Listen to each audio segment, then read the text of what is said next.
For 15 years, life felt like a sentence handed down before there was even a chance to defend it. Every morning started the same way: cold silence at the breakfast table, heavy looks filled with disappointment, and words sharp enough to cut deeper than knives.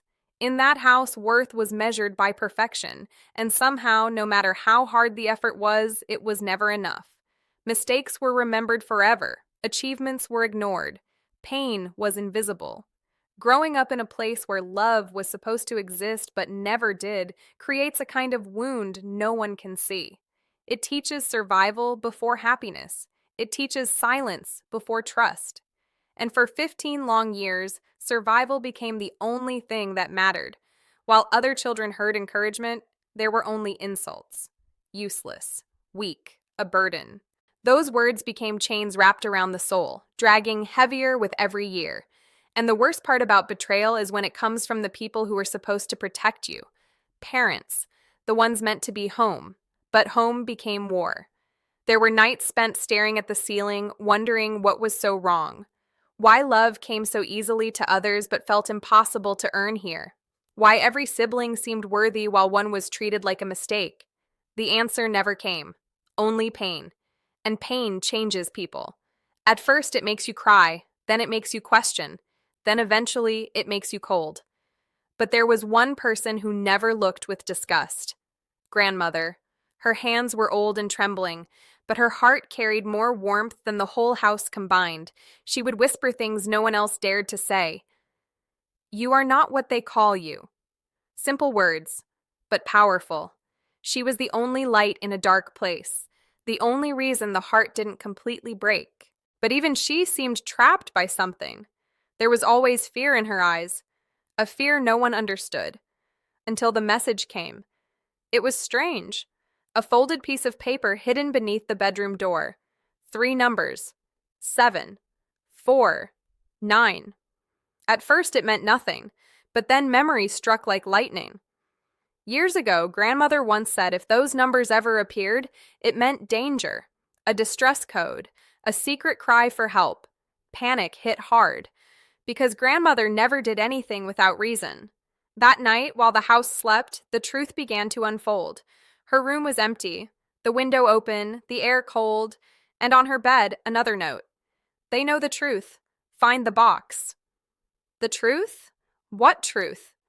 The hands shook while searching through her room until beneath the floorboards, hidden under old wood, there it was. A small rusted box. Inside it, documents, letters, bank papers, birth records, and one secret that shattered everything. For 15 years, the lie had been carefully protected. The child they called Useless wasn't even theirs by blood. Not fully. A hidden inheritance existed, millions left behind by a grandfather no one spoke about. Money, land, and power that legally belonged to one person alone. That's why they hated. That's why they pushed down. That's why they wanted weakness. Because as long as there was no confidence, no strength, no fight, control remained in their hands. It was never about being useless. It was about greed. The betrayal wasn't emotional. It was strategic, calculated. And Grandmother had protected the truth all these years. But now she was gone. Taken? Hiding? No one knew. That night changed everything. For the first time, tears stopped, because pain transformed into purpose. No more begging for love, no more chasing approval, no more shrinking to fit into spaces built to destroy. The next morning at breakfast, the same insults came. But this time, there was no silence. There was a smile, because knowledge is power, and power terrifies those who abuse. Days turned into weeks. Quiet planning began. Lawyers were contacted, evidence was gathered, secrets were uncovered one by one. Fraud, forgery, stolen accounts, hidden transfers. The family empire was built on theft, and every document Grandmother left became a weapon of truth. People think revenge is screaming, fighting, destroying, but real revenge is patience. Real revenge is strategy. Real revenge is watching those who broke you lose everything because of their own sins. The court day arrived. For the first time, they looked afraid. No insults, no cold stares, just fear. Because truth had entered the room. Every lie was exposed, every stolen piece returned, every betrayal dragged into the light, and when the judge ruled, everything changed. The inheritance was restored, the house was gone, the money frozen, their names ruined. 15 years of cruelty collapsed in one afternoon. But the greatest victory wasn't wealth, it wasn't revenge, it was freedom. Freedom from their voices, freedom from their labels, freedom from the belief that worth comes from the approval of broken people. That is the lesson. Sometimes the people who hurt you most do it because they fear what you could become. They see strength in you before you do. And instead of helping it grow, they try to crush it. Because your rise threatens their control. Remember this. Being rejected does not mean being worthless. Being betrayed does not mean being weak. Pain is not the end.